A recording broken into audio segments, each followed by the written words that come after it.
विनोदिनि नन्दनुते गिरिवरविन्ध्यशिरोधिनि वासिनि विष्णुविलासिनि जिष्णुनुते भगवति हेशिति कण्ठकुटुम्बिनि भूरि कुटुम्बिनि भूरि कृते जय जय हे महिषासुरमर्दिनि रम्यकपर्दिनि शैलसुते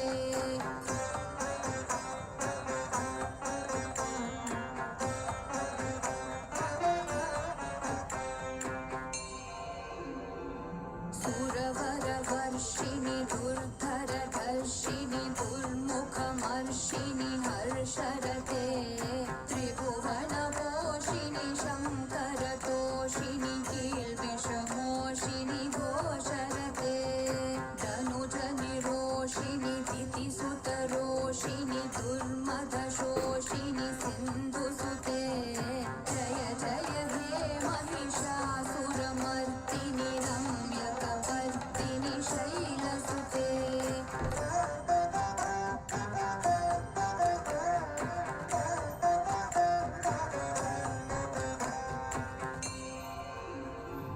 ऐ जगदम्बमदम्बकदम्ब वनप्रियवासिनि हासरते शिखरि शिरोमणि तुङ्ग हिमालय शृङ्गनिजालय मध्यगते मधुमधुरे मधुकैटभगञ्जिनि कैटभभञ्जिनि रासरते जय जय हे महिषासुरमर्दिनि रम्यकपर्दिनि शैलसुते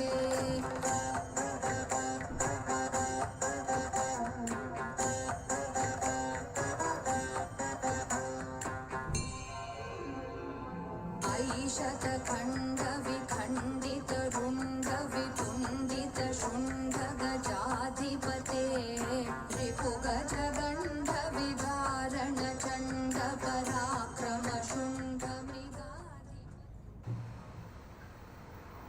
नमस्कार, मैं आप सभी का इस नवरात्रि महोत्सव में हार्दिक स्वागत करती हूँ।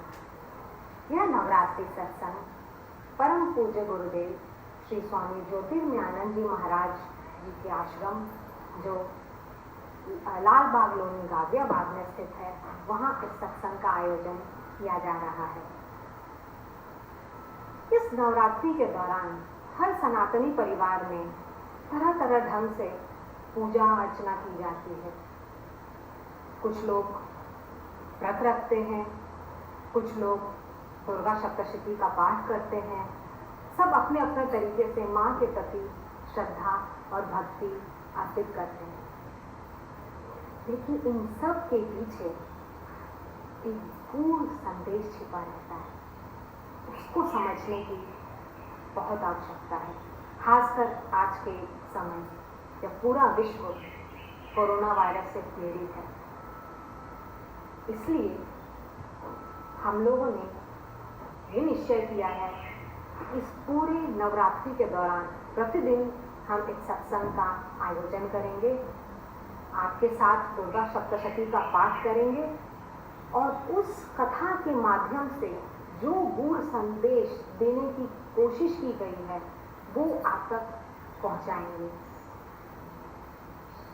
मैं जगत जननी माँ से प्रार्थना करती हूँ कि हम उस संदेश को समझ सकें, ताकि जो इस समय कोविड-19 का मास्क उस ममता मई माँ ने लगाया हुआ है, उस मास्क के पीछे जो उस करुणामयी माँ का रूप है, हम वो देख सकें।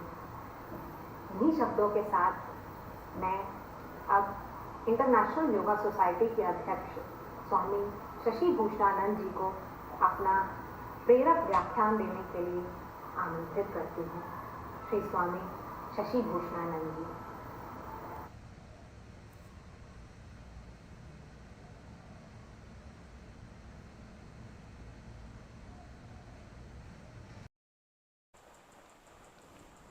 ओम श्री गणेशाय नमः।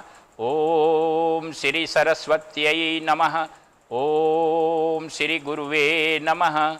ओम ओम अखंडमंडलाकारं व्याप्तं येन चराचरं तत्पदं दर्शितं येन तस्मै श्री गुरुवे नमः।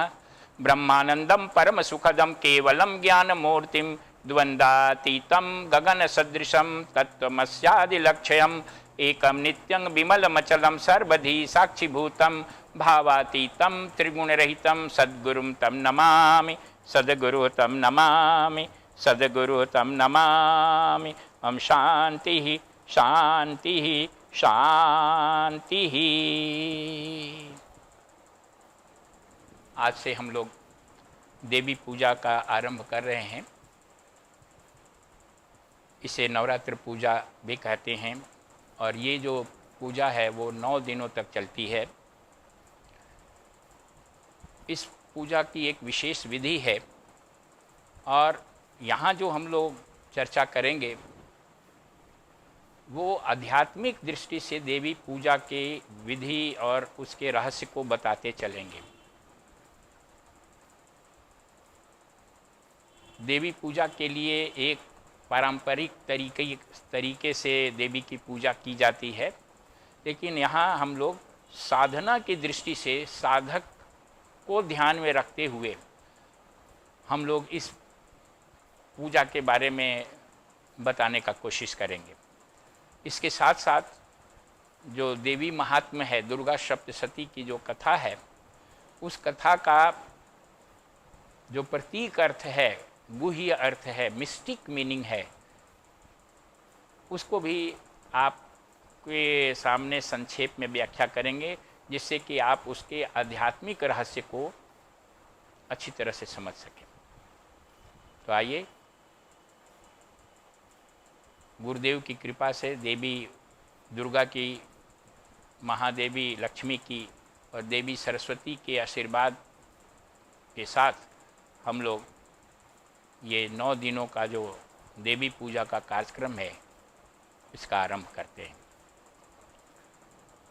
ओम देवी प्रपन्नार्ति हरे प्रसीद प्रसीद मातर जगतोऽखिलस्य प्रसीद विश्वेश्वरि पाहि विश्वं त्वमीश्वरी देवी चराचरस्य। ओम श्री दुर्गायै नमः। ओम ज्ञानिनामपि चेतांसि देवी भगवती हि सा बलादा कृष्ण मोहाय महामाया प्रयच्छति। दुर्गे स्मृता हर्षि भीतं शेषजन्तौ स्वस्ते स्मृता मतिमतीव शुभं ददासि। दारिद्र्य दुख भयहारिणी का त्वदन्या सर्वोपकार करणाय सद्रार्द्रचित्ता। ओम सर्वमंगल्य मांगल्ये शिवे सर्वार्थ साधिके शरण्ये त्र्यंबिके गौरी नारायणी नमस्तुते।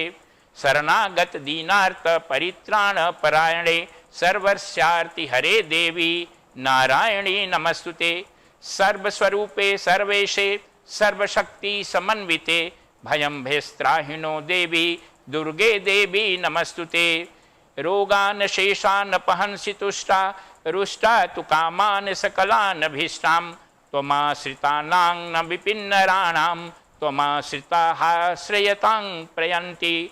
सर्वबाधा प्रशमनं त्रैलोक्यासीखिलेश्वरी एवमेव त्वया कार्यम् अस्मद्वैरी विनाशनम्। ओम दुर्गार्पणमस्तु।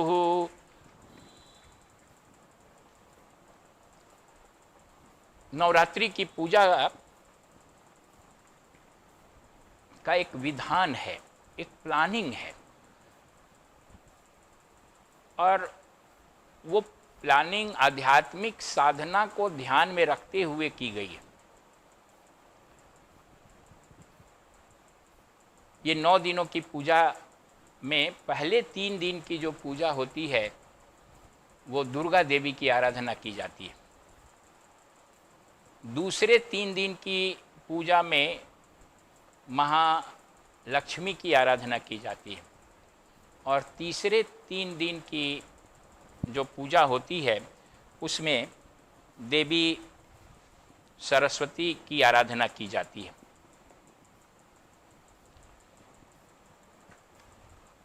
ये जो 3 दिनों का जो विधान है और ये तीन तीन देवियों की जो पूजा की जाती है, ये ऐसा नहीं मानना है कि ये तीन देवियां अलग अलग कोई देवी हैं।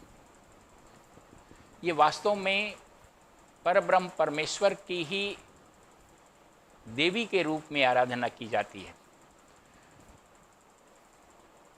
समस्त सृष्टि की उत्पत्ति, स्थिति और लय परमात्मा करते हैं, जिसको ब्रह्मन कहिए, ईश्वर कहिए, जो जिस भी नाम से पुकारिए। उनकी जो क्रियात्मक शक्ति है, परमात्मा की जो डायनेमिक एस्पेक्ट ऑफ गॉड, परमात्मा की जो गत्यात्मक पक्ष है, जिस शक्ति से वो सृष्टि की रचना करते हैं, पालन करते हैं और संहार करते हैं, उस शक्ति का नाम देवी है। जैसे आग से ऊष्मा को अलग नहीं किया जा सकता है, जल से तरलता को अलग नहीं किया जा सकता है, वैसे ही परमात्मा से उसकी माया शक्ति को अलग नहीं किया जा सकता है। तो वो माया शक्ति जो है वो तीन रूपों में प्रकट होती है: इच्छा शक्ति, क्रिया शक्ति और ज्ञान शक्ति। देवी दुर्गा क्रिया शक्ति की परिचायक हैं, देवी लक्ष्मी इच्छा शक्ति की परिचायक है और महासरस्वती ज्ञान शक्ति की परिचायक है। यानी परमात्मा ही व्यक्ति के अंदर क्रिया करने की ताकत देता है। हम जो कुछ भी क्रिया करते हैं, कर्म करते हैं, चाहे शरीर से करें, वाणी से करें, मन से करें, जो भी कार्य होता है, वो कार्य की जो शक्ति है वो परमात्मा से प्राप्त होती है। व्यक्ति ये गलतफहमी में रहता है कि मैंने ये कार्य कर दिया। वास्तव में प्रत्येक कार्य ईश्वरीय कृपा से, ईश्वरीय शक्ति से होता है और उस पर्टिकुलर शक्ति को जिससे क्रिया होती है उसको दुर्गा देवी कहा गया। उसी प्रकार से जो इच्छा शक्ति है, जो हम इच्छा करते हैं, कामना करते हैं, वो भी ईश्वरीय शक्ति से होता है और उस शक्ति का नाम जो है लक्ष्मी देवी। और जो ज्ञान हमारे अंदर है, बुद्धि है, जो कुछ करने की जो हमारे अंदर जो एक आर्ट डेवलप होता है, वो भी ईश्वर की कृपा से होता है। ईश्वरीय सत्ता ही हमें वो प्रदान करती है बुद्धि, लेकिन उस पर्टिकुलर कार्य को करने वाली ईश्वरीय शक्ति का नाम सरस्वती देवी है। तो ये कहीं ये नहीं समझना है कि ये दुर्गा देवी, लक्ष्मी देवी और सरस्वती देवी कोई अलग देवी हैं और ये परमात्मा से अलग हैं। दूसरी बात को अच्छी तरह से और समझने की थोड़ी ज़रूरत है। तीन तीन दिन की तीन देवियों की ये पूजा का विधान तो है, ये इसलिए बनाया गया है नवरात्र की पूजा का कि इसका मतलब ऐसा नहीं है कि आप 9 दिन में ही केवल पूजा ये कीजिए।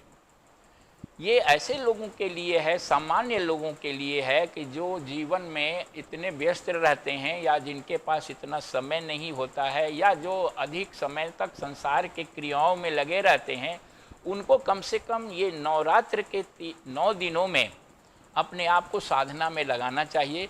और इसके लिए उनकी तरफ से ये शास्त्रों ने ये विधान किया गया है कि कम से कम 9 दिन तक आप परमात्मा की इस रूप में आप पूजा करें और अपनी साधना को आगे बढ़ाएं। वैसे चाहिए तो कि प्रत्येक दिन में, प्रत्येक पल में हमेशा आप देवी की आराधना कर सकते हैं। 9 दिन की पूजा के बाद 10वें दिन जो है वो विजयदशमी मनाया जाता है, यानी पूजा की पूर्णाहुति विजय के रूप में होती है। ये वास्तव में साधना की जो अंतिम अवस्था है, आत्मज्ञान, आत्म साक्षात, उसका उत्सव है। साधक लंबे समय तक जो साधना करता है उसकी परिणति विजयदशमी के रूप में होती है। तो उसके बारे में हम लोग अलग से चर्चा करेंगे। तो अभी केवल ये जान लेना जरूरी है कि नवरात्र के 9 दिनों में 3-3 दिन की पूजा दुर्गा देवी, लक्ष्मी देवी और सरस्वती देवी की जाती है। दुर्गा देवी का जो अधिष्ठान है, यानी जो उनका सेंटर है व्यक्तित्व में, वो मणिपुर चक्र है, नाभि में मणिपुर चक्र अवस्थित है।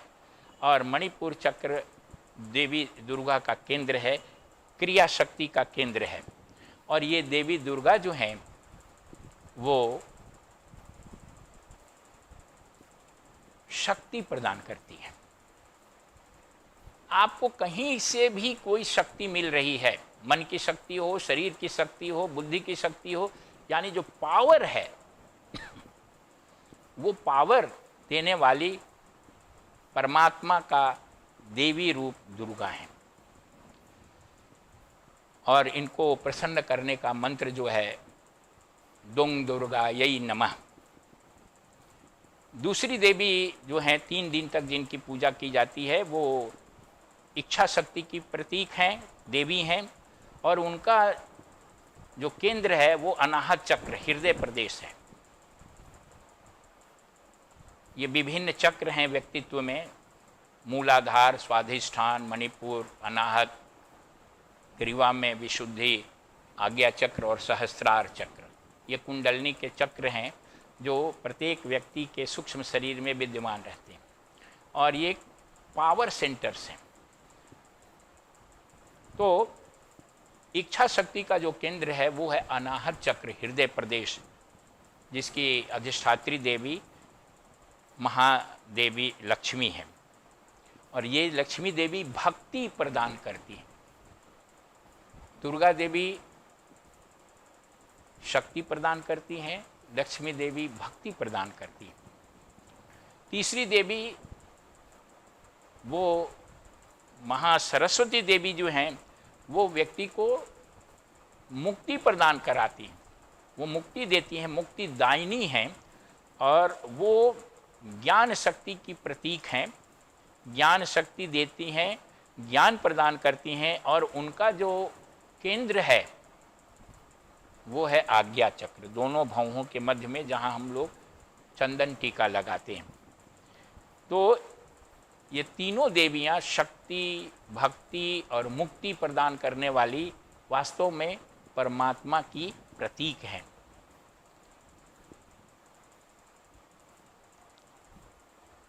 दुर्गा देवी का सात्विक अर्थ, उनका जो आध्यात्मिक अर्थ है समझने की ज़रूरत है।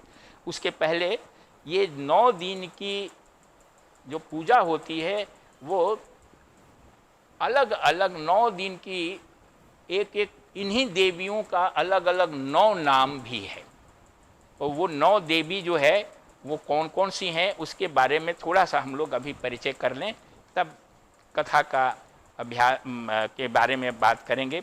9 दुर्गा जो हैं, इन 9 देवियों 9 दिनों के लिए एक एक देवी उसकी अधिष्ठात्री देवी हैं और वो अलग अलग नाम से बताई गई हैं। पहली देवी का नाम है, पहले दिन की जो देवी हैं उन अधिष्ठात्री देवी का नाम है शैलपुत्री, यानी हिमालय की तपस्या और प्रार्थना से उनका प्रादुर्भाव हुआ था, अवतरण हुआ था, इसलिए पुराणों में उनका नाम प्रसिद्ध है शैलपुत्री के नाम से।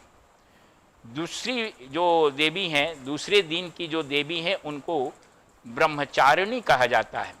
ब्रह्मचारिणी यानी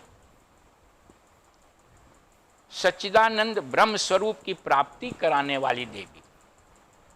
दूसरे दिन की देवी का नाम ब्रह्मचारिणी इसलिए है कि ब्रह्म स्वरूप, सच्चिदानंद स्वरूप जो परमात्मा है उसका रियलाइज कराती हैं, इसलिए उनका नाम ब्रह्मचारिणी है। तीसरी देवी का नाम है चंद्रघंटा। चंद्रघंटा जो देवी हैं वो इसलिए उनका नाम चंद्रघंटा है कि जिनकी घंटा में चंद्रमा स्थित है, चंद्रमा जो है वो आह्लादित मन का प्रतीक है, प्रसन्न मन का, और उस प्रसन्न मन की अधिष्ठात्री देवी चंद्रघंटा है। चौथी देवी, उनका नाम कुष्मांडा है। वो जो देवी हैं कुष्मांडा, उनका नाम इसलिए पड़ा कि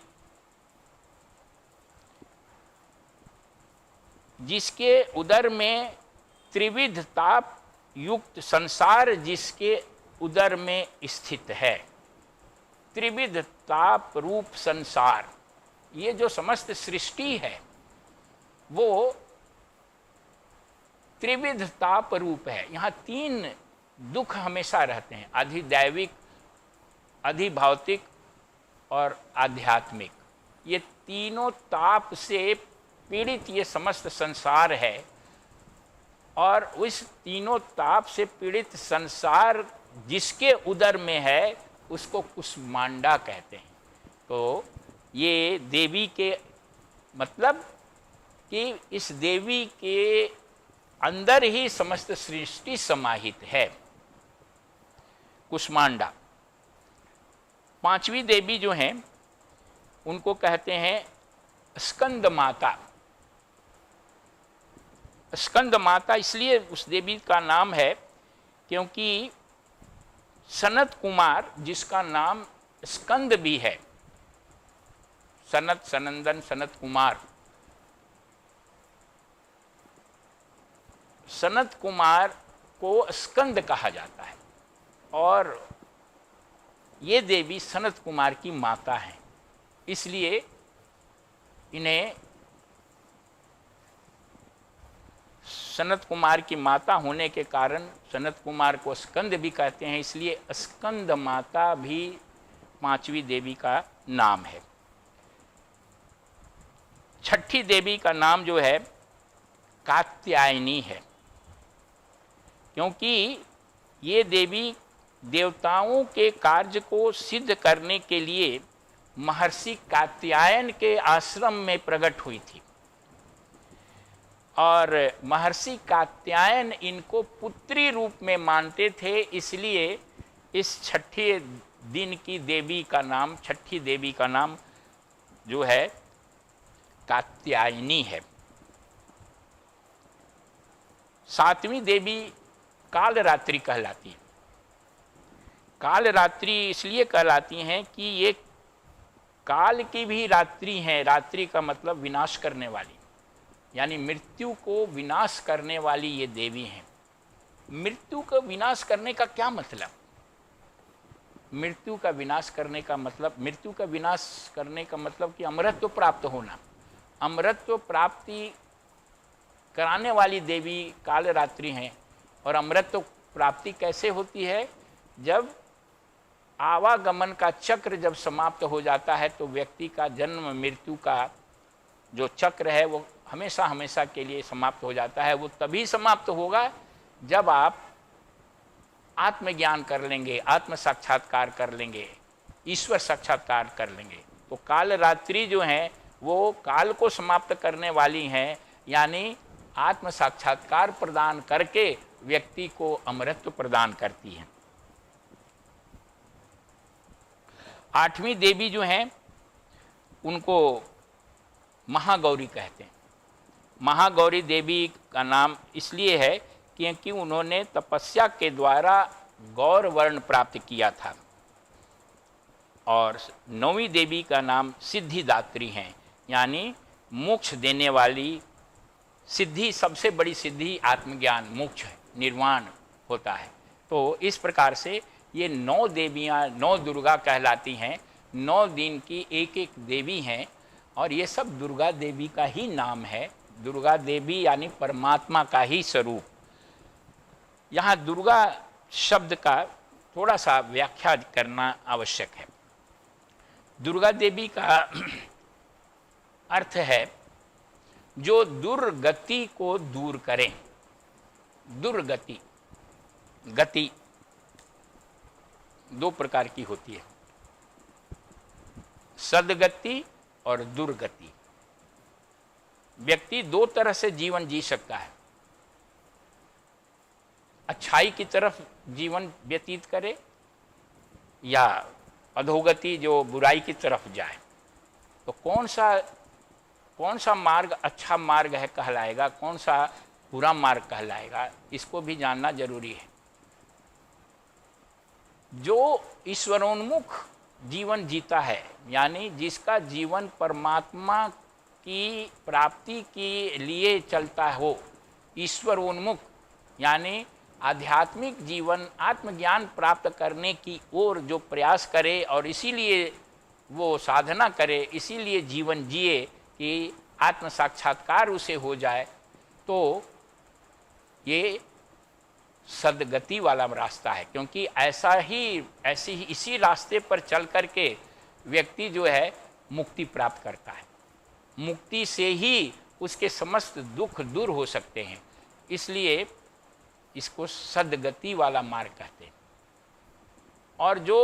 और इसका दूसरा नाम भी वेदांत में दिया हुआ है, निवृत्ति मार्ग। इसके विपरीत जो मार्ग है, यानी जो विषय सुख की तरफ ले जाता है, संसार में आपको ले जाता है, आपको जो है वो अनेक प्रकार के बंधन में बांट डालता है, वो जो है विषय मार्ग है, जिसका जो है प्रवृत्ति मार्ग भी कहते हैं। ये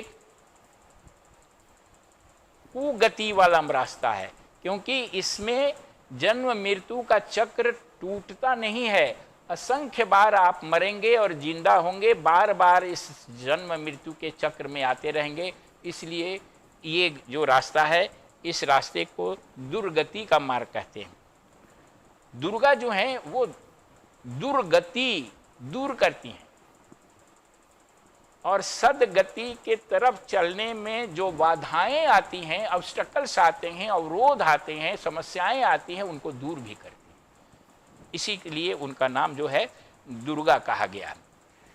इस तरह से दुर्गा देवी की पूजा के माध्यम से व्यक्ति परमात्मा की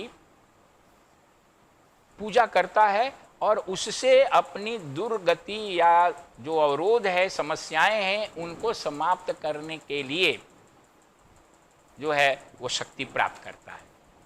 और इसी बात को कथा के रूप में दुर्गा सप्तशती में प्रस्तुत किया गया है। कथा दो स्तर की होती है। एक आम व्यक्ति कथा को सुनता है, उसका शाब्दिक अर्थ लेता है, और एक साधक कथा को सुनता है तो उसमें जो निहितार्थ है, जो इम्प्लाइड मीनिंग है, जो प्रतीक अर्थ है, उसको लेता है। हमारे शास्त्रों में जितने भी शास्त्र हैं, वो सब शास्त्र इसी प्रकार के हैं कि उसमें कहीं ना कहीं कोई ना कोई कथा है। लेकिन जितनी भी कथाएं हैं, वो सारी की सारी कथाएं प्रतीकात्मक हैं। उनका कोई ना कोई एक निहितार्थ है, उसमें संदेश छुपा हुआ है।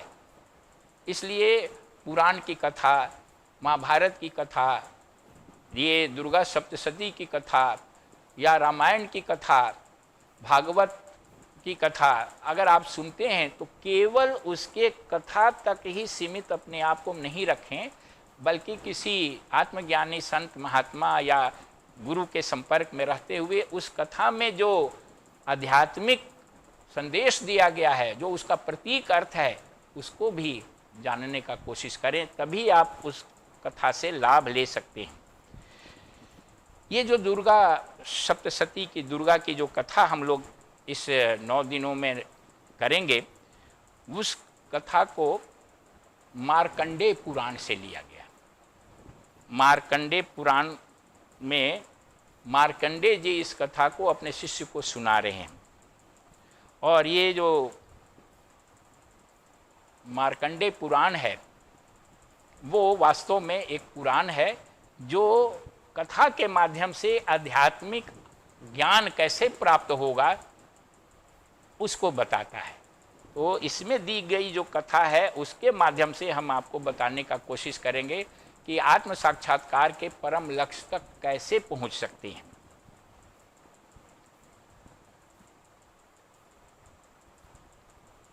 मार्कंडेय जी अपने शिष्य को ये कथा सुनाते हुए बताते हैं कि सूर्यपुत्र का नाम सावर्णी था, और वे सावर्णी जो थे वो 8वें मनु कहलाए। मनु सृष्टि के रचयिता, प्रजापति यानी सब क्रिएटर। जैसे ब्रह्मा समस्त सृष्टि के क्रिएटर हैं, तो उनके साथ उनके सृष्टि में सहयोग देने वाले लोग मनु कहलाते थे। तो ये 8वें मनु सावर्णी सूर्य के पुत्र थे। तो ये जो सूर्यपुत्र सावर्णी, और ये उत्तरायण रहा करते थे, यानी उत्तर दिशा में इनकी गति होती थी। यहां ये सब प्रतीक बात है, यहां शुरू में जानना जरूरी है। सूर्यपुत्र सावर्णी, ये वास्तव में जीवन लक्ष्य के प्रतीक हैं। हर जीवात्मा का लक्ष्य जो है क्या हो, उस जीवात्मा का लक्ष्य उत्तरायण मार्ग पर चलना हो। अब यहाँ ये फिर समझने की बात है कि उत्तरायण मार्ग पर चलने का अर्थ क्या हुआ? उत्तर के दिशा में चलना नहीं। जो ये कथा है और जो पुराण में व्याख्या है कि ये है कि जब आप उत्तरायण चलते हैं तो उसमें अलग अलग चीज़ों से आपका अलग अलग स्टेशन आते हैं, अलग अलग स्थान आते हैं, जिसमें अग्नि, ज्योति, अह, शुक्ल पक्ष, ये सब आपको केंद्र मिलता है।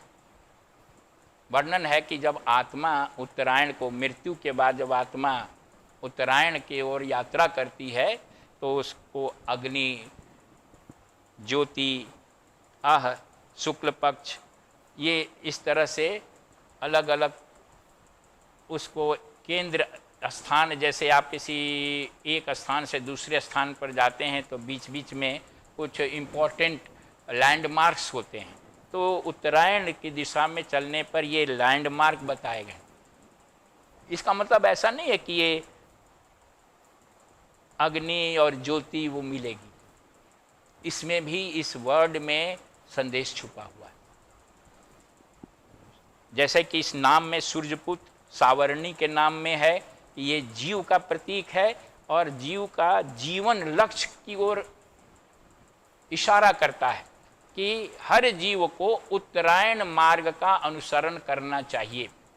उत्तरायण मार्ग का अनुसरण करने का मतलब कि आत्म साक्षात्कार की तरफ आगे बढ़ना चाहिए। और आत्म साक्षात्कार के रास्ते पर जब व्यक्ति आगे बढ़ता है तो पहले उसे अग्नि से भेंट होती है। अग्नि का मतलब क्या है? वैराग्य। आत्म साक्षात्कार के मार्ग पर आगे बढ़ने के लिए वैराग्य की आवश्यकता है। वैराग्य का मतलब क्या? वैराग्य का मतलब जो अनात्मिक चीजें हैं उनके प्रति अरुचि और आत्मा के प्रति रुचि, आत्मा से लगाव और अनात्मा से विराग या अरुचि, वही वैराग्य है। और सर्वप्रथम आपको उत्तरायण मार्ग पर चलने के लिए वैराग जीव यानी सावर्णी को, इस जीव को वैराग्य उत्पन्न करना पड़ता है। वैराग्य के बाद यानी अग्नि से बाद उसको ज्योति से मुलाकात होती है। ज्योति एक केंद्र आता है। ज्योति का मतलब क्या? ज्योति का मतलब विवेक। विवेक का मतलब कि सत्य क्या है, असत्य क्या है, उसमें पहचान करने की शक्ति। उसके आगे यानी पूर्णता का एहसास होने लगता है और उससे एक आनंद का अनुभव होता है। ये भी एक स्टेज आता है उत्तरायण रास्ते पर चलने पर। शुक्ल पक्ष से मुलाकात होती है। शुक्ल पक्ष का मतलब जो ये 15 दिन का शुक्ल पक्ष, 15 दिन का कृष्ण पक्ष होता है, वो प्रतीक है दिव्य भाव का। जब आप वैराग्य और विवेक से संपन्न होंगे और साधना के मार्ग पर यानी उत्तरायण मार्ग पर आपकी प्रगति होने लगेगी, तो आपके अंदर हृदय का प्रसार होगा। हृदय जो है वो विस्तृत होता जाएगा और इस हृदय में विस्तार होने के कारण दिव्य भाव प्रकट होंगे। आपकी भाव संशुद्धि हो जाएगी, चेतना में विस्तार होगा और ये जो है आप धीरे धीरे अनुभव करने लगेंगे कि मैं ये वैयक्तिक सत्ता नहीं हूँ, बल्कि मेरा विस्तार समस्त सृष्टि में है। मैं ही सब सृष्टि में विद्यमान हूँ। यही जो है उत्तरायण यात्रा करने वाले जीवात्मा का एक लक्षण है, जिसे सूर्य पुत्र सावर्णी कहा गया है। तो ये जो कथा है मार्कंडे जी बता रहे हैं कि मैं आपको अपने शिष्य से कह रहे हैं कि सूर्य के पुत्र सावर्णी की उत्पत्ति कैसे हुई उसके विषय में बताता हूं। और उस कथा के क्रम में वो बताते हैं कि जब सारी सृष्टि जब प्रलय हो गई थी, उसके बाद चारों तरफ भूमंडल पर जो कुछ नहीं था, फिर सृष्टि पैदा हुई। तो सूर्य वंश में, अब यहाँ सूर्य वंश का नाम आया है, यानी सावर्णी पुत्र थे सूर्य के, यानी जो जीव ईश्वरोन्मुख होता है, यानी जो उत्तरायण होता है, उत्तर दिशा में चलता है, वही सूर्यवंशी है। तो ये राजा एक पैदा हुए, उनका नाम राजा सुरथ था। सूर्य वंश में वो पैदा हुए थे। अब यहाँ भी एक प्रतीक बात है, सुरथ, जिसका रथ अच्छा हो, सुंदर हो। रथ कहा गया है, यहाँ जो सूरथ है वो फिर एक जीव के प्रतीक है, जीवात्मा के प्रतीक हैं। उस जीवात्मा के प्रतीक हैं जिसका व्यक्तित्व, रथ रूपी व्यक्तित्व सुंदर हो। रथ रूपी व्यक्तित्व सुंदर का मतलब क्या है? सुंदर रथ वही है जिसमें इंद्रियों के घोड़े लगे हों। रथ में घोड़ा लगा रहता है। तो हमारी आपकी जब सबकी जो इंद्रियां हैं वो घोड़ा हैं, इंद्रियों के घोड़े लगे हों, और उन घोड़ों में जो लगाम लगी जाती है, जिनसे घोड़े को कंट्रोल किया जाता है, वो मन रूपी लगाम है, जिसमें उन घोड़ों में मन की लगाम हो। और उस लगाम को जो रथ को चलाने वाला होता है वो पकड़ा रहता है, उसको सारथी बोलते हैं। तो इस व्यक्तित्व में इंद्रिय रूपी घोड़े हैं।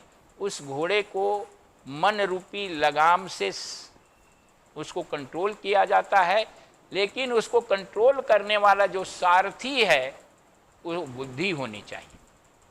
और बुद्धि जो है जब मन को कंट्रोल करेगी तब इंद्रियां कंट्रोल में रहेगी। और उसमें जो रथ में बैठा हुआ है वो है जीवात्मा। तब ये जो जीवात्मा है सूरथ, सुंदर रथ में बैठा हुआ माना जाएगा। जिस रथ का कंट्रोल करने वाली बुद्धि हो और उस बुद्धि के हाथ में मन की लगाम हो और वो लगाम इंद्रियों को लगी हुई हो, तभी जीव जो है वो सूरथ यानी जीवात्मा अपने लक्ष्य यानी आत्मज्ञान की तरफ बढ़ेगी। अगर उल्टा हो इंद्रियों से मन नियंत्रित होता हो और मन से बुद्धि नियंत्रित होती हो, तो ये जो रथ है उसके घोड़े इधर उधर भटक जाएंगे और वो जो रथी बैठा हुआ है जीव, वो अपने लक्ष्य पर नहीं पहुंचेगा। तो सूरत वही कहलाता है जिसमें इस प्रकार की व्यवस्था हो।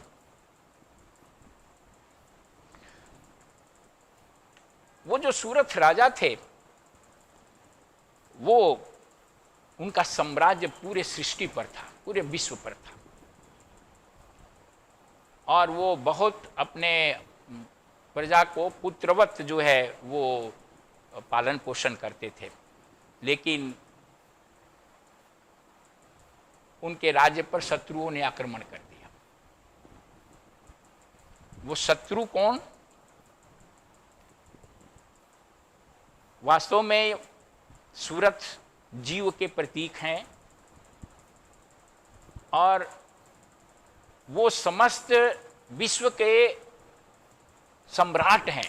ये जो जीव है, हम सभी जीव हैं, जीवात्मा। वास्तव में हम सभी जीवात्मा संपूर्ण सृष्टि के सम्राट हैं, क्योंकि हम वास्तव में परमात्मा हैं। लेकिन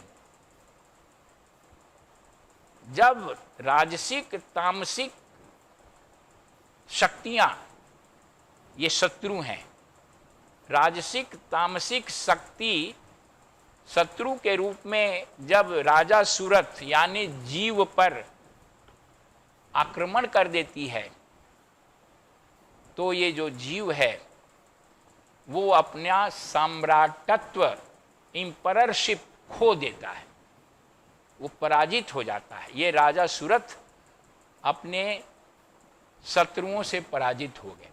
मैं संक्षिप्त में ये कहानी कह रहा हूँ, क्योंकि ये बाद में बहुत विस्तार में जाने से मुख्य बात छूट जाएगी। मेरा एम्फेसिस जो है इसकी व्याख्या पर है, इसके निहितार्थ पर है।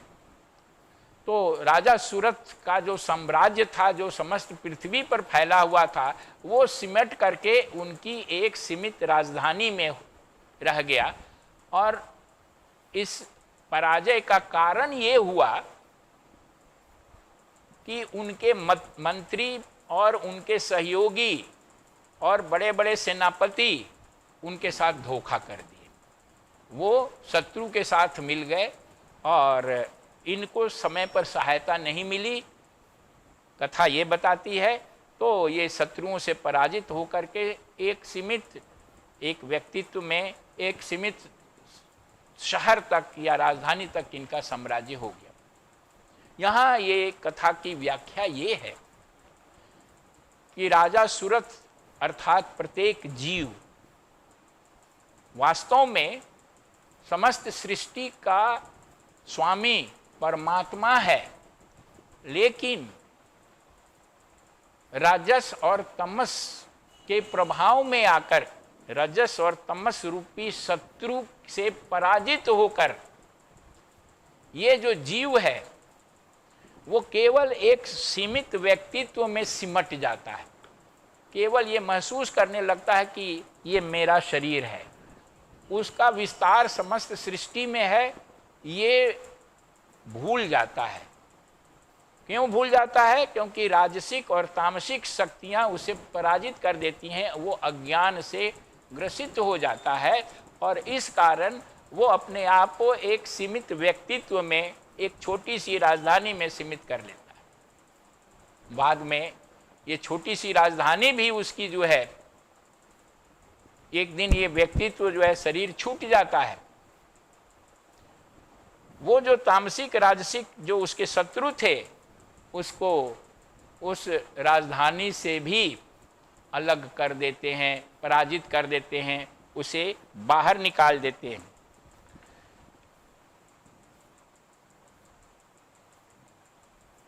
जैसा कि मैंने कहा कि उस राजा की पराजय का कारण ये था कि उसके मंत्री, उसके सेनापति, उसके मित्र उसको धोखा दे दिए। इसमें भी एक प्रतीक अर्थ है। राजा सूरत यानी जीव के रूप में जीवात्मा। इस जीवात्मा का मित्र और सहयोगी मंत्री कौन कौन है? ये शरीर है, इंद्रियां हैं, प्राण है, बुद्धि है, अहंकार है। ये सब जो व्यक्तित्व के घटक हैं, ये वास्तव में जीव के मंत्री, सहयोगी और परिजन हैं। ये एक न एक दिन जीव को धोखा दे देते हैं। आपका शरीर आपके काम, आपकी सहायता करने लायक नहीं हो जाता है। आपकी इंद्रियां आपको धोखा दे देती है। आपके प्राण आपको धोखा दे के निकल जाते हैं एक दिन। आपकी बुद्धि भी काम नहीं करती है। आपका अहंकार, आप खुद भूल जाते हैं कि मैं कौन हूं। यही धोखा है। और इस कारण आप एक दिन अपनी राजधानी से निकाल दिए जाते हैं।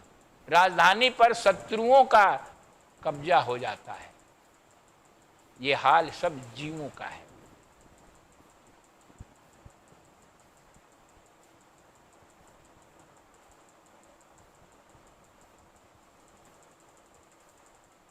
ऐसी स्थिति बनती क्यों है, ये भी सोचना चाहिए। हमें हमारा शरीर क्यों धोखा दे देता है? हमारी इंद्रियां क्यों धोखा दे देती है? हमारी बुद्धि क्यों धोखा दे देती है? इसलिए धोखा देती है, इसलिए विभिन्न प्रकार की चुनौतियों और संघर्ष का सामना जीव को करना पड़ता है।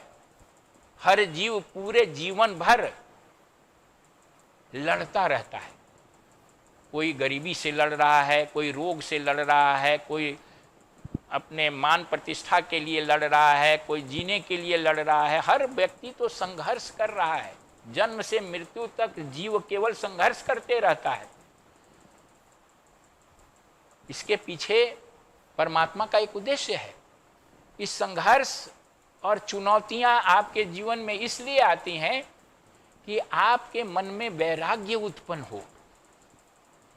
आप महसूस करें कि ये जो हमारे तथाकथित अपने लोग हैं, या जिन पर जिन जिन चीज़ों पर मैंने भरोसा किया है, वो वास्तव में भरोसा करने लायक नहीं हैं। ना तो परिवार वाले भरोसा करने लायक हैं, ना परिस्थितियां भरोसा करने लायक हैं, ना मन, बुद्धि, अहंकार, कोई भरोसा करने लायक नहीं। ना धन दौलत पर भरोसा किया जा सकता है। और इसके लिए कि आपके अंदर वैराग्य उत्पन्न हो।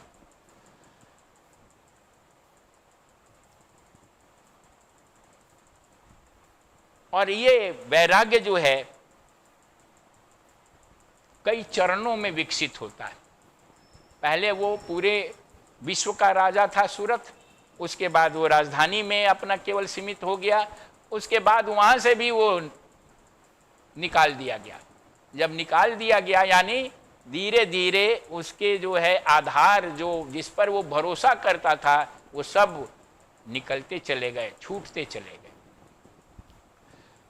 एक दिन जो है कथा बताती है कि वो जब राजधानी पर शत्रुओं का कब्जा हो गया तो वो घोड़े पर चढ़ करके अपने राजधानी से निकल करके वो जंगल में चला गया। ये जो क्रम है राजा सूरत का जंगल में जाना, वो वास्तव में वैराग्य के बाद उसके मन में आत्मज्ञान प्राप्त करने की इच्छा का उदय का प्रतीक है। वो संसार को छोड़ करके अंतर्मुखी होना चाहता है, एकांत में चला जाता है और किसी न किसी सहारा को खोजता है जहां उसे अपने आत्मिक उन्नति की तरफ, आध्यात्मिक उन्नति की तरफ उसका कोई मार्गदर्शन करे। जंगल में जाने का मतलब कि उसके अंदर सन्यास की भावना का उदय होना है। और वो जंगल में जाता है यानी सत्संग और साधना की वृत्ति या इच्छा का उदय का प्रतीक उसका जंगल में जाना है। और वो जंगल में जाता है तो वहाँ उसे एक ऋषि का आश्रम मिलता है। उस ऋषि का नाम है मेधा ऋषि। अब यहाँ मेधा शब्द भी जानने लायक है। मेधा का मतलब होता है अंतः प्रज्ञा, इंट्यूटिव नॉलेज, स्थिति प्रज्ञ। स्थिति प्रज्ञ व्यक्ति यानी आत्मज्ञानी संत।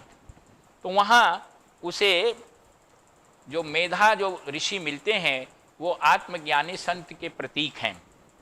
और वहाँ वो जब जाता है तो उनके आश्रम में बड़ा अद्भुत दृश्य देखता है। वहाँ आश्रम में देखता है कि बहुत सारे हिंसक पशु अपनी हिंसा की वृत्ति भूल करके वहाँ बाघ, बकरी, हिरन, मृग सब साथ साथ रह रहे हैं और वहाँ बड़ा आनंद का वातावरण है। उनके बहुत सारे शिष्य थे और सब आह्लादित, प्रसन्न और बहुत ही दीप्यमान। वहाँ पर ऐसा लगता था कि साक्षात यहाँ पर जो है वो स्वर्ग का वास है, कहीं किसी प्रकार का कोई ताप नहीं। इस प्रकार का वातावरण में सूरथ राजा पहुँचते हैं। यहाँ फिर प्रतीक अर्थ जानने की जरूरत है। वहाँ उन्होंने देखा कि पशु पक्षी हिंसक पशु पक्षी हिंसा भूल करके साथ साथ रहते हैं। जब आप साधना के मार्ग पर सूरत जीवात्मा जब साधना के मार्ग पर सत्संग की तरफ यानी मेधा ऋषि के निकट पहुंचता है, आश्रम में पहुंचने का मतलब ऐसे वातावरण में पहुंचता है जहां उसकी आध्यात्मिक उन्नति होने की संभावना है, तो वहां पर पहुंचते ही दो स्तर पर उसमें चेंजेस देखने को मिलते हैं। दो स्तर पर का मतलब उसमें व्यक्तित्व उस जीव के बाहरी जीवन में परिवर्तन दिखता है और आंतरिक जीवन में भी परिवर्तन दिखता है। Subjective and objective. बाहरी जीवन में क्या परिवर्तन दिखता है कि जितने भी विरोधी स्वभाव के जो उसने देखा कि सब हिंसक पशु पक्षी जो है हिंसा भूल करके साथ साथ रहते हैं। यानी ज्यों ही आप साधना की ओर आगे बढ़ेंगे, आपकी प्रगति साधना के क्षेत्र में ज्यों ही होने लगेगी, उस वातावरण में पहुंचेंगे, आपके बाहर की जो कठिनाइयाँ, अवरोध, दुश्मनी या अनेक प्रकार की विपरीतताएं थी वो सब समाप्त हो जाती हैं, अनुकूल हो जाती हैं। और आंतरिक स्तर पर वहाँ उन्होंने ये भी देखा कि आश्रम में रहने वाले लोग बड़े प्रसन्न हैं, खुश हैं, आह्लादित हैं, ये दीप्यमान हैं। यानी आंतरिक रूप में उसके अपने मल दूर हो जाते हैं, विकार दूर हो जाते हैं, दोष दुर्गुण दूर हो जाता है, तो उससे उसकी चित्त शुद्धि होती है और उसके अंदर एक अद्भुत आनंद का एक अनुभव होने लगता है। यानी उसमें एक अंदर से वो विकसित हो जाता है और उसकी अभिव्यक्ति जो है वो बाहर के जीवन में भी होती है। बसंतवत लोक हिते चरंतः, ऐसे संत के लिए, ऐसे साधक के लिए कहा जाता है कि वसंतवत लोक हिते चरंतः। वसंतवत लोक हिते चरंतः।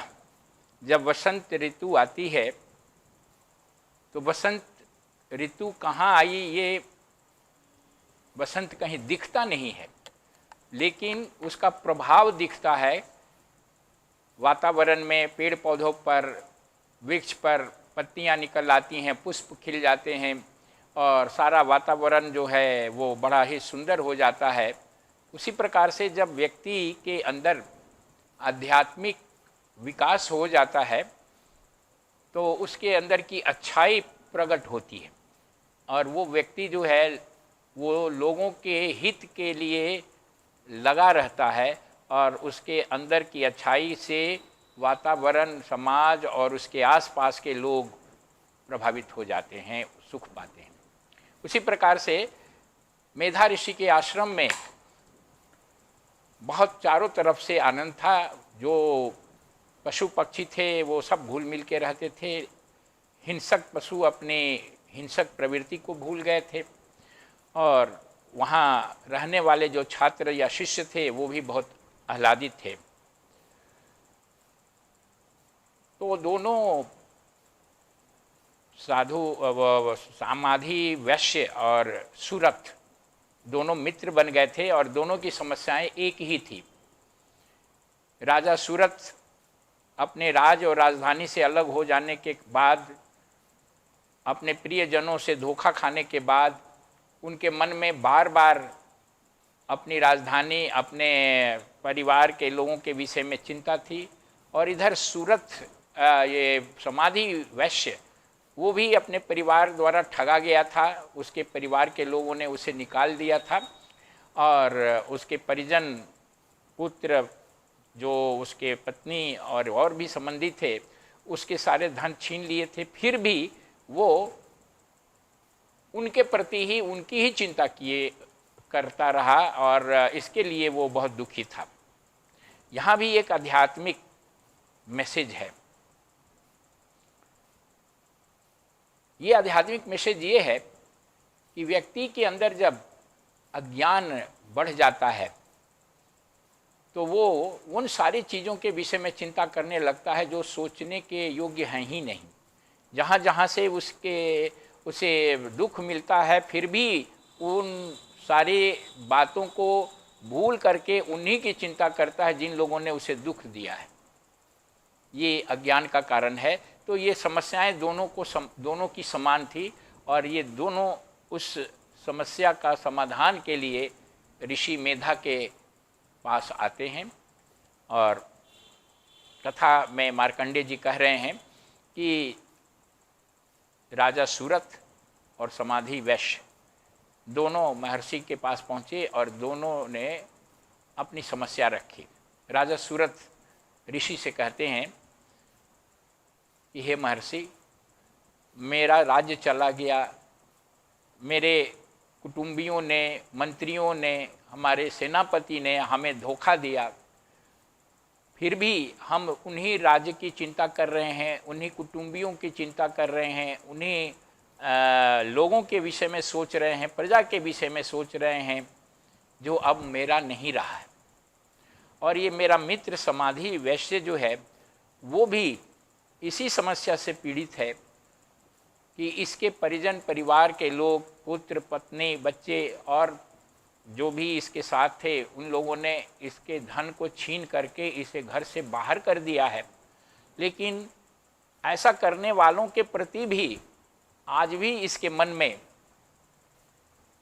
उनके प्रति मोह है और वो उन्हीं की चिंता कर रहा है जो लोग उसे घर से बाहर कर दिए हैं कि वो कैसे होंगे, कहीं दुख में ना हो।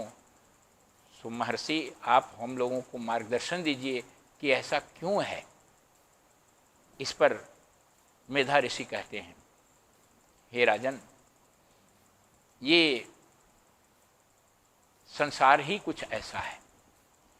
इस संसार में जितने भी लोग हैं वो सारे लोग मोहग्रस्त हैं, अज्ञान से पीड़ित हैं और सत्य को देखने में असमर्थ हैं। और इसका कारण ये है कि जो योग माया देवी भगवान विष्णु को योग निद्रा में सुला के रखती हैं, वही योग माया व्यक्ति को भ्रमित कर देती हैं। व्यक्ति के चित्त पर उसी योग माया का प्रभाव पड़ता है जिसके कारण वो सत्य को समझ नहीं पाता है, वास्तविकता को समझ नहीं पाता है। भ्रमित हो करके वो उन्हीं लोगों की चिंता करता है जो उसे दुख देते रहे हैं। इस पर राजा सूरत पूछते हैं, हे ऋषि, वो योग माया कौन है? वो कैसे और कब उत्पन्न हुई और किस प्रकार से वो लोगों को भ्रमित करती हैं? इस पर महर्षि कहते हैं कि योग माया के विषय में मैं आपको बताऊंगा। और ये इस योग माया का प्रभाव केवल मनुष्यों पर ही नहीं होता है, पशु पक्षी भी उनके प्रभाव में आकर के मोह और ममता से ग्रसित हो जाते हैं। और विभिन्न प्रकार के विषय सुख में, विषय भोग में अपने आप को लगा लेते हैं। विषय सुख के कारण उनके अंदर मोह ममता जागृत होती है और वो लोगों से अपेक्षा करने लगते हैं। और समान रूप से पशु, पक्षी और मनुष्य इस क्षेत्र में समान देखे गए हैं। आपने देखा नहीं है कि जब पक्षी के छोटे छोटे बच्चे होते हैं तो पक्षी दूर दूर से चारा ले आता है और खुद भी भूखा होते हुए भी वो अपनी चोंच में चारा दूर से लाने के बाद वो अपने घोंसले में जाता है और वो चारा अपने बच्चों के मुंह में डालता है। ये उसी मोह के कारण ऐसा होता है। खुद भूख सहते हुए भी बच्चों को अपने चोंच से उनके मुंह में चारा डालता है। मनुष्य भी अनेक प्रकार के दुख सह करके अपने परिवार के परिजनों को, पुत्रों को, अपने संतान का पालन पोषण करता है और उसके कारण वो महसूस करता है कि वो उनसे प्रेम कर रहा है, लेकिन वास्तव में वो प्रेम नहीं है, वो एक मोह है। मोह अज्ञान जनित है और जिसका आधार भ्रम और अज्ञान है। और इस भ्रम और अज्ञान का कारण जो है वो महामाया, महादेवी का मन के ऊपर प्रभाव है। मैं आपको उस महादेवी के विषय में विस्तार से बताऊंगा। तो आज जो है पहली रात्रि की कथा का यहीं पर अंत करते हैं। इसके आगे का जो है कथा को आगे करेंगे। अभी इसके साथ आगे हम लोग आज की पूजा में सबसे पहले थोड़ा सा देवी का ध्यान करेंगे। देवी के ध्यान के लिए दुर्गा देवी का चित्र सामने है। पहले मेरे साथ 3 बार दुर्गा देवी के मंत्र का आह्वान करें और देवी का जो चित्र है, देवी सिंह पर सवार हैं, उनकी भुजाओं में विभिन्न प्रकार के अस्त्र शस्त्र हैं, उनके वस्त्र लाल हैं और वो युद्ध में असुर के साथ युद्ध कर रही हैं। उस दृश्य को अपने मन में रखें और मानसिक रूप से देवी मंत्र ओम दुंग दुर्गायै नमः इसका जप करें। आइए पहले 3 बार देवी के मंत्र का आह्वान करेंगे, फिर थोड़ी देर के लिए मन में देवी का ध्यान करेंगे और दीर्घ ओम के साथ उस ध्यान का समापन करेंगे। ओम दुंग दुर्गायै नमः, ओम दुम दुर्गायै नमः, ओम दुम दुर्गायै नमः।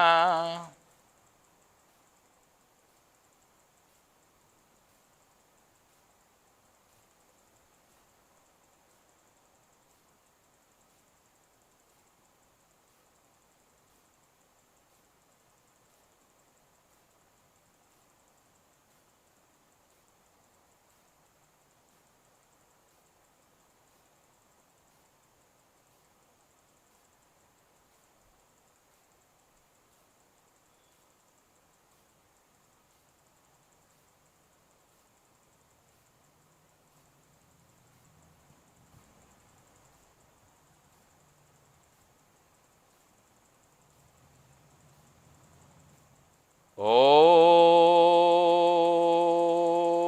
दुर्गायै नमः, ओम दुम दुर्गायै नमः, ओम दुम दुर्गायै नमः। ध्यान की इस अवधि को आप अपनी क्षमता और समय के अनुसार बढ़ा सकते हैं। और इसके साथ अगली पूजा का एक अंश ये है कि हम लोग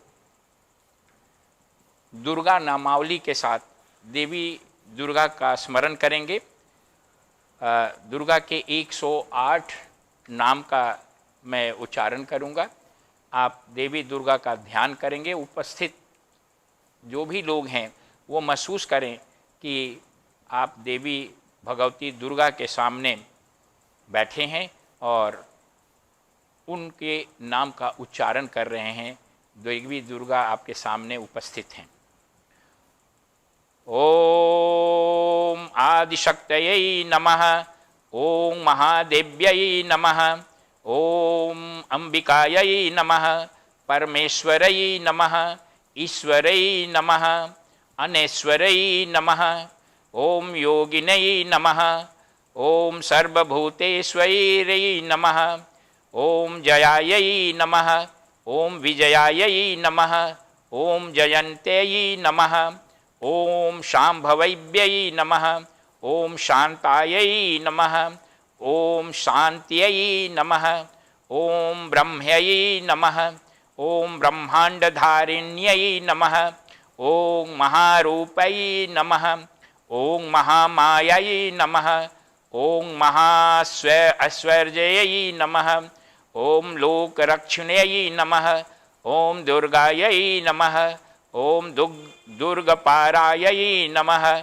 ओम भक्तिचिन्तामणियै नमः, ओम मृत्यै नमः, ओम सिद्ध्यै नमः, ओम मूर्त्यै नमः, ओम सर्वसिद्धिप्रदायै नमः, ओम मंत्रमूर्त्यै नमः, ओम महाकाल्यै नमः, ओम सर्वमूर्तिस्वरूपिण्यै नमः, ओम वेदमूर्त्यै नमः, ओम वेदभूत्यै नमः, ओम वेदान्त्यै नमः, ओम व्यवहारिण्यै नमः, ओम अनघायै नमः, ओम भगवत्यै नमः, ओम रौद्रायै नमः, ओम रुद्रस्वरूपिण्यै नमः, ओम नारायण्यै नमः, ओम नारसिंह्यै नमः, ओम नागयज्ञोपपीतिन्यै नमः, ओम शङ्खचक्रगदाधारिण्यै नमः, ओम जटामुकुटशोभिन्यै नमः, ओम अप्रमाण्यै नमः, ओम प्रमाण्यै नमः, ओम आदिमध्यवसनायै नमः, ओम पुण्यदायै नमः, ओम पुण्योपचारिण्यै नमः, ओम पुण्यकीर्त्यै नमः, ओम स्तुतायै नमः, ओम विशालाक्ष्यै नमः, ओम गंभीरायै नमः, ओम रूपाविन्तायै नमः, ओम कालरात्र्यै नमः, ओम अल्पसिद्ध्यै नमः, ओम कमलायै नमः, ओम पद्मवासिन्यै नमः, ओम महासरस्वत्यै नमः, ओम मनःसिद्ध्यै नमः, ओम मनोयोगिन्यै नमः, ओम मातंगिन्यै नमः, ओम चण्डमुण्डचारिण्यै नमः, ओम दैत्यदानववासिन्यै नमः,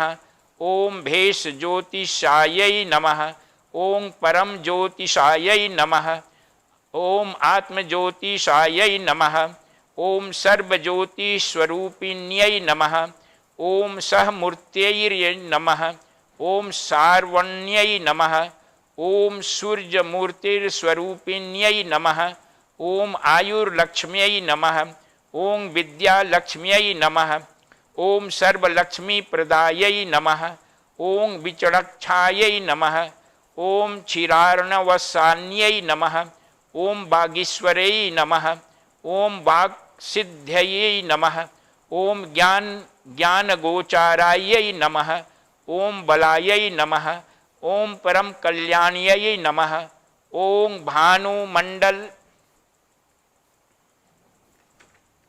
वासिन्यै नमः, ओम अव्यक्त्यायै नमः, ओम व्यक्तरूपायै नमः, ओम अव्यक्तरूपायै नमः, ओम अनंतायै नमः, ओम चंद्रायै नमः, ओम चंद्रमंडलवासिन्यै नमः, ओम चंद्रमंडलमंडितायै नमः, ओम भैरव्यै नमः, ओम परमानंदायै नमः, ओम शिवायै नमः, ओम अपराजितायै नमः, ओम ज्ञानप्राप्त्यै नमः, ओम ज्ञानवत्स्यै नमः, ओम ज्ञानमूर्त्यै नमः, ओम कलावत्यै नमः, ओम श्मशान निवासिन्यै नमः, ओम मात्रो नमः, ओम परम कल्पनीयै नमः, ओम घोषवत्यै नमः, ओम दारिद्र्यहारिण्यै नमः, ओम शिव तेजो मुख्यै नमः,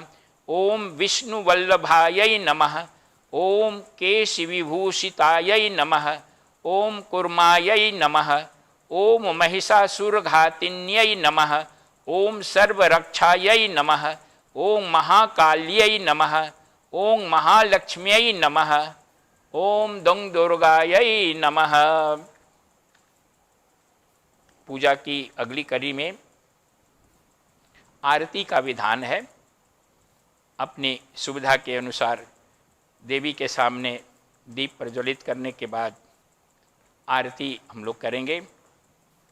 देवी जी की आरती का सामान्य रूप साधारण और बहुत ही भावपूर्ण आरती है, जिसे दुर्गा देवी के समक्ष करनी चाहिए। मैं उस आरती को आपके लिए अभी बोलूँगा। ओम जग जननी जय जय, माँ जग जननी जय जय, भयहारिणी भवतारिणी भव भामिनी जय जय, माँ जग जननी जय जय। तू ही सतचित सुखमय शुद्ध ब्रह्म रूपा, सत्य सनातन सुंदर पर शिव सुर भूपा, जग जननी जय जय, माँ जग जननी जय जय। आदि अनादि अनामय अविचल अविनाशी, अमल अनंत अगोचर अजयानंद राशि, जग जननी जय जय।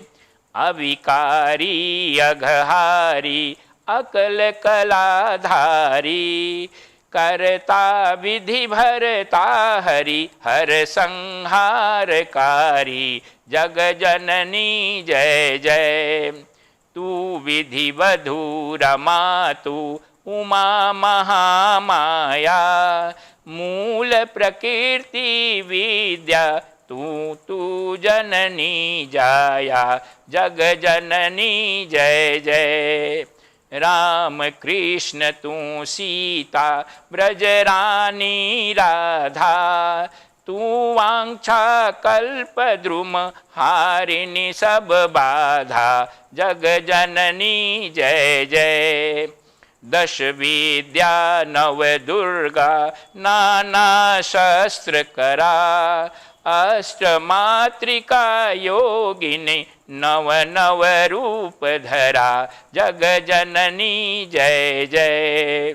तू परधाम निवासिनी महाविलासिनी तू ही श्मशान विहारिणी तांडवलासिनी तू, जग जननी जय जय। सुर मुनि मोहनी सौम्या तू शोभा धारा, विभसन विकट स्वरूपा प्रलयमयी धारा, जग जननी जय जय। तू ही स्नेह सुधामयी तू अति गरल मना, रतन विभूषित तू ही अस्थितना, जग जननी जय जय। माँ जग जननी जय जय, माँ जग जननी जय जय। मूलाधार निवासिनी यह पर सिद्धि प्रदे, कालातीता काली कमला तू वरदे, जग जननी जय जय। शक्ति शक्ति धर तू ही नित्य भेदमयी, भेद प्रदर्शिनी वाणी विमले वेद त्रयी, जग जननी जय जय। माँ जग जननी जय जय, माँ जग जननी जय जय। हम अति दीन दुखी माँ विमल जाल घेरे, हैं कपूत अति कपटी पर बालक तेरे जग जननी जय जय। निज स्वभाव वश जननी दया दृष्टि की जय। करुणा कर करुणामयी चरण शरण दीजे। जग जननी जय जय माँ जग जननी जय जय। माँ जग जननी जय जय।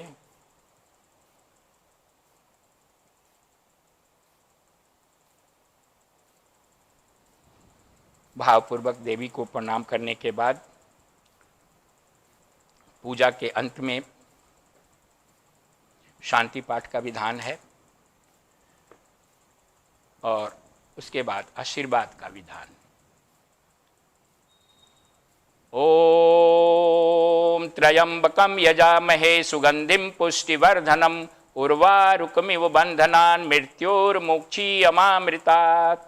ओम असतो मा सद्गमय तमसो मा ज्योतिर्गमय मृत्योर्माम अमृतं गमय। सर्वेषां स्वस्तिर्भवतु सर्वेषां शान्तिर्भवतु सर्वेषां पूर्णं भवतु सर्वेषां मङ्गलं भवतु। सर्वे भवन्तु सुखिनः सर्वे सन्तु निरामयाः सर्वे भद्राणि पश्यन्तु मा कश्चित् दुःखभाग् भवेत्। ओम पूर्णमदः पूर्णमिदं पूर्णात् पूर्णमुदच्यते पूर्णस्य पूर्णमादाय पूर्णमेवावशिष्यते। ओम शांति शांति शांति। माता दुर्गा का अनंत आशीर्वाद आप सबों को प्राप्त हो।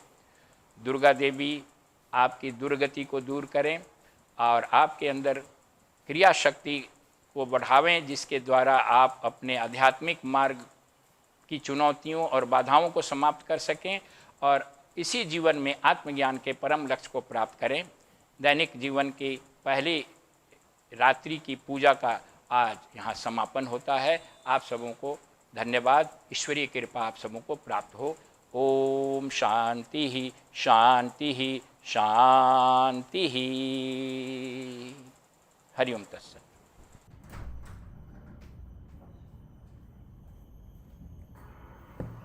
अभी आपने श्री स्वामी शशि भूषणानंद द्वारा प्रेरक सत्संग सुना। आशा है यह सत्संग आपको दुर्गा सप्तशती के पीछे छुपे हुए गूढ़ संदेश को समझने में सहायक सिद्ध होगा।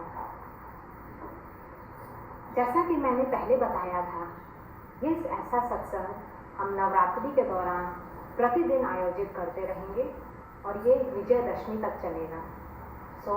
आप YouTube पर जाके इस सत्संग का लाभ अपने और अपने परिवार और मित्रजनों के साथ उठा सकते हैं। अब हम माँ के आरती के बाद इस सत्संग का समापन करेंगे। मैं जगत जननी माँ से प्रार्थना करती हूँ कि आपको और आपके परिवार पे सुख, समृद्धि, स्वास्थ्य, सद्बुद्धि और अपनी हरे कृपा बरसाती रहें।